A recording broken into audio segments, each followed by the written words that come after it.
Hey everybody, Praz Murthy here, CFO and co-founder of Dr. Multimedia. We've been doing these marketing Jamboard sessions the last almost a week now, I'd say. So far the response has been great, so thank you to everybody who's already tuned in, sent in emails, left comments. We really appreciate it. Really helps give us more ideas, and even on a Friday afternoon when everyone's kind of eyeing getting out of here, we're still in the office making sure to bring in as much free content as possible to share with you guys. If you don't know, if you haven't seen any of these before, our entire purpose is to educate doctors, whether you're our client or not, no problem, but educate doctors on some of the basics of online marketing and digital marketing and websites, social media, online reviews, all of those items.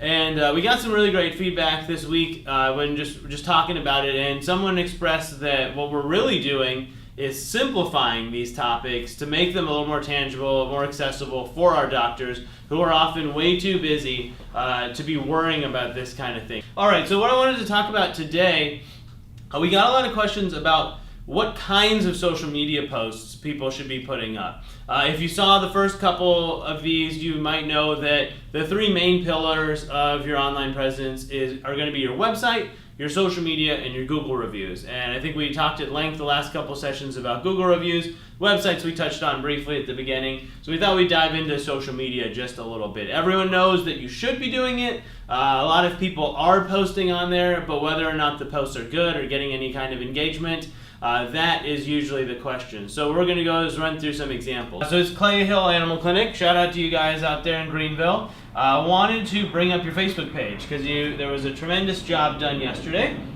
So we're pulling up their Facebook page. This is kind of a pseudo mobile view. Might take me just a second to scroll down to their latest posts. Here we go. That was one on your analysis that we did. Now, a very inconspicuous post right here. It kind of snuck in between them announcing Tucker Milling feeding and this beautiful IDEX lab picture. It's just this post from yesterday at 3:12 p.m. Doesn't even have a picture, might not have caught your eye. But I want to show you the power of a quality post. So the post itself says, it's National Pets Day. Let's see those pictures of your pets. So as I was saying, what looks on first glance to not be the most attractive post by any means on this page ends up having the one with the most interaction. I wanted to break down the idea of why. So here we go. It's National Pets Day. Let's see those pictures of your pets. They're up to 170 comments. So they actually gained some just while I was logging in and loading this up. So as you can see here, this was about 18 hours ago, 20 hours ago, yesterday afternoon. Kay Bowman got things started by posting a picture of her sweet buddy, and that led to Ann Stanford posting a picture of Lexi and Jill, and it just goes on and on and on and on. And hundreds of people in their local community chimed in with a picture of their pet. Now what happens is all the people that know them see the activity that they've posted. They see them sharing a picture of a pet, which again everybody loves. And now all of a sudden you've got people who have no idea who Clay Hill Animal Clinic is, all of a sudden, not only seeing that people are posting on there, but then possibly jumping in. The fact that all these happened within a couple hours shows you that there's kind of that group mentality. And then once you're rolling, and once you see a couple other people do it, then it just spreads. If you guys remember the Ice Bucket Challenge, that was entirely based on the fact that once your friend did it, now all of a sudden you're on the hook to do it, and you kind of keep going. So 170 comments, what that does is it signifies a whole lot of activity on Facebook, which is great. It gets the name of your business out there. But also for the search engines, like we talked about, having quality social media being a part of your online presence, it signifies to Facebook that this is an active site, which signifies to Google and the Facebook page that's ranking on there that there's a lot of activity going on. It just helps with your overall online credibility, the fact that this is a business that people are engaging with, that they're commenting with, interacting with, and it also just feels good. The people at Clay Hill Animal Clinic love seeing all of these comments. And the ones that were patients and the ones that were clients, that's just a great way to go about your day, all based around a holiday that already existed and this two-line post. So marketing your business in your community is going to play big dividends online, because what are people in your community doing? Well, they're going on social media. Not to go on too much of a tangent, but I was coaching a client today, and I was trying to help her brainstorm on where to come up with social media content. So I mentioned, all right, well, how many people work in the practice? Okay, well, there's 9 people. Well, let's just start there. 9 people in your practice means 9 members of your community, all living lives in and around your area. They may have children, they may have spouses, they likely have other family in and around the area. What are those 9 people doing? When they're going home today, Friday at 5 o'clock, what are you up to this weekend? What are you interested in? If you just made a list of those 9 people's activities, probably would give you a ton of things to talk about on social media, whether it's fundraisers, local charities, events, sports teams, sports leagues. If you mention those and highlight the people in your practice that are participating in those, maybe there's an event coming through town, an art show, whatever it is that your people are already interested in. Now, what's going to happen when you post that on Facebook? They're going to enjoy that content, and they're going to tell the people that they're with, the other people in those organizations who are all community members. If you want to take that one step farther, just past the people that work in your practice, now what about the people that come to your practice? All of them are community members. So if you start casually having conversations and you're a pediatric dentist and ask, hey, what's going on?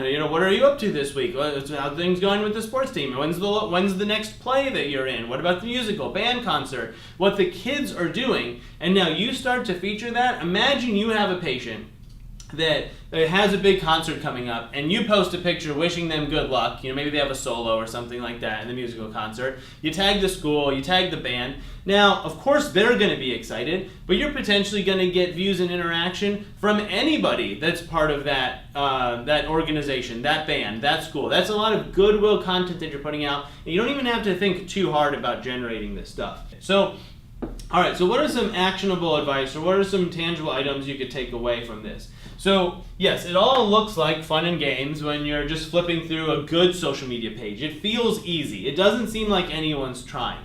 But the problem is that if you don't try, then you don't capture these moments. You don't have that photo background. You don't have that cutout. You don't remember to take a picture at happy hour. You're still doing all those things, but a practice like this is telling the world about it, and your practice might not be. So one of the best ways to go about this is the creation of a content calendar. So we get it. Social media is this never-ending thing. You can have the greatest post today and you have to wake up tomorrow and do it all over again. That can be time-consuming, especially if you're delegating this to members of your staff that already have regular jobs to do. And if they get tired or they forget or they're out of town, all of a sudden nothing's happening on your social media. So rather than that, if you sit down with the people involved in this decision-making process at the beginning of the month or the last week of a month, and you look ahead and you look at the calendar, let's say we're scripting May right now.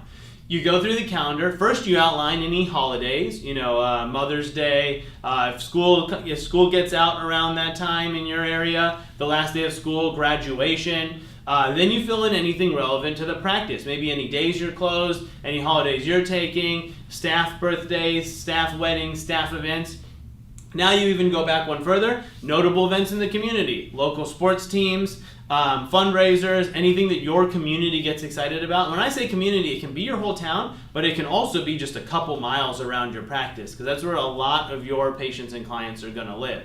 So if you start filling in those gaps, you're going to notice days popping up all over the place. And if there are still some holes, yes, you can brainstorm what might be fun social media content or look at great examples of other practices, kind of emulate what they're doing that's been successful. But if you have a calendar, and if everybody knows now in mid-April what the plan is for May, what makes it all look effortless is actually well planned out and scripted out. Meaning, if I know that the local sports team is playing May 4th, you also could get the entire staff together to wear their gear on May 3rd, have the team picture, right? Have it ready to go so that when you post on the day of the game, you've got the practice and the team spirit and all of that's already ready, and you're not scrambling around at 3 o'clock in the afternoon trying to get everyone together for that group picture that you had just planned the night before.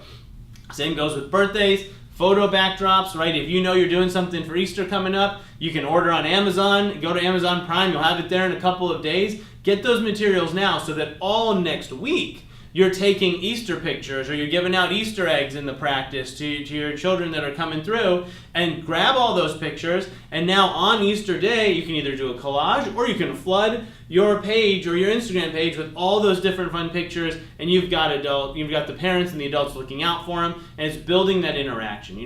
Good marketing is about getting the word out, not just about your business and the things that make you money, but also keeping your practice top of mind and interacting with your patients and clients between visits. any good doctor is going to interact plenty with their patients during the visit. It's about what happens in between that can lead to word of mouth referrals, that can lead to a lot of good things online.